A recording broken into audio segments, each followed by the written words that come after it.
Well, Shepherd was all the hands-on mechanical, learning the theory about the different aircraft systems, how the hydraulic system works, how the electric system works, how the landing gear system operates, your oxygen system, fuel system. But then we moved to hot training at Luke Air Force Base, and this was from May to June.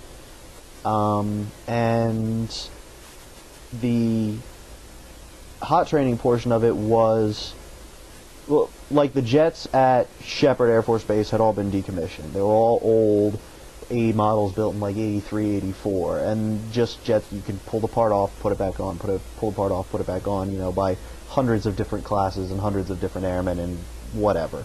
But the ones at Luke are all hot. They're all in service, and we learn launching procedures, recovery, marshal, engine servicing, refueling, LOX, liquid oxygen servicing, and that was a 30-day procedure. And you stick with one class the whole way through. And so those guys I actually got pretty close with. I still keep in contact with all of them. So, and there are various locations around the country? Mm-hmm. There are 2 that are in Eielson, Alaska, 2 that are in the Fresno, California Guard. One's at Hill, one's at Luke, one's at Aviano, Italy, another's at Spangdahlem, Germany, and then myself at Andrews. So once you're done with the hot portion of the training, you come back to your unit? I mean, once you graduated basic training, yeah, I came back to my unit. I had 30 days initial active duty training, and then... What does that mean? Basically just getting acclimated to the unit, the jets that are there. You get assigned a trainer. Well, this is the base that you were previously at, correct? Yes. But now you've returned as an active duty status, so yes. It's kind of... as an actual contributing member of the unit. But, so you come back, and you get assigned a trainer, and a jet, and they spin you up on just, because every unit is a little bit different. They got their own culture, mannerisms, doing things. But you had a sense of this unit, before this time, right? Personnel-wise, yeah, I got to know a lot of the crew chiefs. As far as maintenance practices go, I had no idea how they work. I mean, even down to the way just the ramp is set up. I mean, the perfect example, the official Air Force way where you're supposed to stand if you're marshaling a jet, you're supposed to be in front of the pilot and to his left. Except at Andrews, when the jets turn out, they come out and turn right. Well, if the jet's coming out and you're standing right here, you're going to get hit with the jet blast, so we stand on the other side. So, just little things that are unique to each unit. And so you come back and you do 30 days initial active duty training. And then as far as the unit is concerned, at least as far as what is mandatory, you can go back to traditional status, 1 weekend a month, 2 weeks over the summer. At the end of your 30 days, where are you in terms of the year and in terms of the school year? I mean, at the end of my training, I came back June 22nd of this year from tech school. The 23rd, I reported down to Andrews, so at the end of July, I was done with my 30 days. I stuck on all the way through the end of August and rolled right into Westchester into the school year. Okay, so you stayed active throughout the course of the summer down there, and then why the switch? I mean, we touched on it earlier, but there was no longer the position at George Washington? Oh, yeah. The tuition assistance program that I was taking advantage of was cut because of the economy. And that's based on a state budget? Yes. Okay. That was actually the district that was paying it. It wasn't the federal government. So it was axed. And I found this out just before I left for tech school. So while I was at tech school, I looked at a couple of other universities. I looked at Westchester, looked at Kutztown, Bloomsburg, Cal U, and I decided that Westchester was probably the nicest. I had an idea that it was probably going to go down that way, so I came out and I actually looked at Westchester before I left. Decided I really liked the school. I liked its proximity to Philly. I liked its proximity to D.C.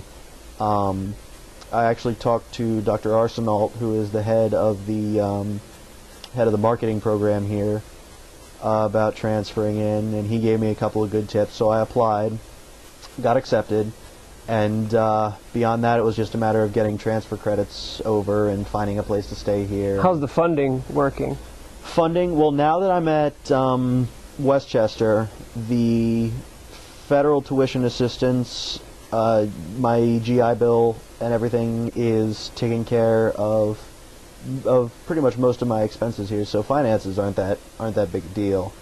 So it's covered under the state of Pennsylvania Guard? I mean, is that how it works, or because you're... No, the Pennsylvania Guard will only pay for Pennsylvania schools. In fact, my younger cousin has since joined the Pennsylvania Guard, and is at Bloomsburg right now. He's a freshman, so he's under their tuition assistance program. I'm still under the DC. They still have a small tuition assistance thing. It's like $6,000 a year, so that's paying for a good portion of it as well. So what we're seeing is the difference between a tuition assistance program and a GI Bill.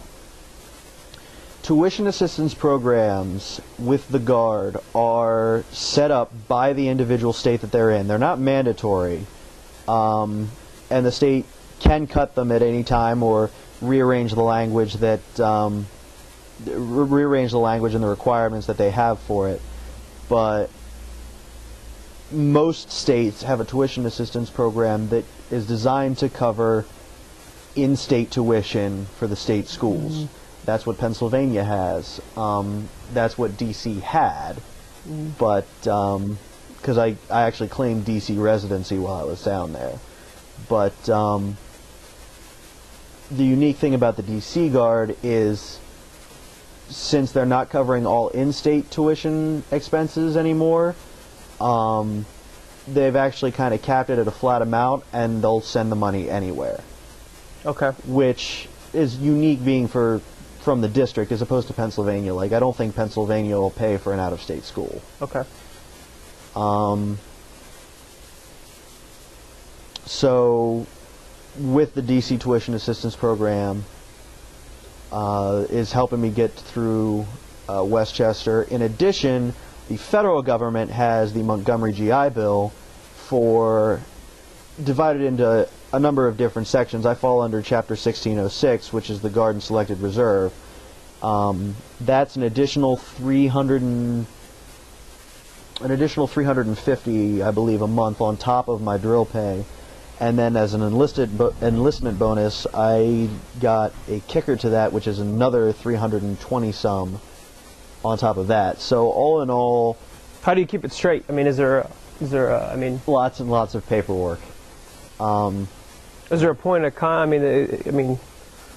well, the GI Bill is handled through the Department of Veterans Affairs out of their Buffalo, New York office. So if I have a question about my GI Bill, I have to call Buffalo and talk to them.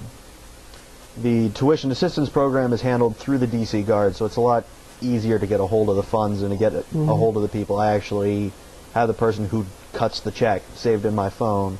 So if I've got a question or if I've got a problem, the school hasn't received it yet, I can, just call them directly. So it's a lot easier to do than dealing with the Veterans Affairs.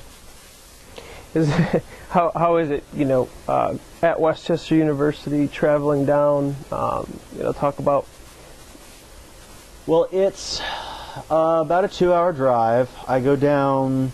I actually catch Route 1 down to 95 and then go down to Andrews from there. Andrews is on the east side of D.C., so once I hit the Washington Beltway, it's only about a 20-minute drive. And I live outside of the commuting distance, so they put me up in a hotel for drill weekends. Actually, usually it's on-base lodging, which is incidentally a lot nicer than the hotels. I don't know. It's the base where Air Force One is stationed, so it's kind of like the country club of the Air Force. But so they actually put me up in base lodging down there, and I do my drills, and I drive 2 hours back home. Fridays I typically try and go down later on in the evenings because you have Friday rush hour through Baltimore and Washington and even a little bit of Philly.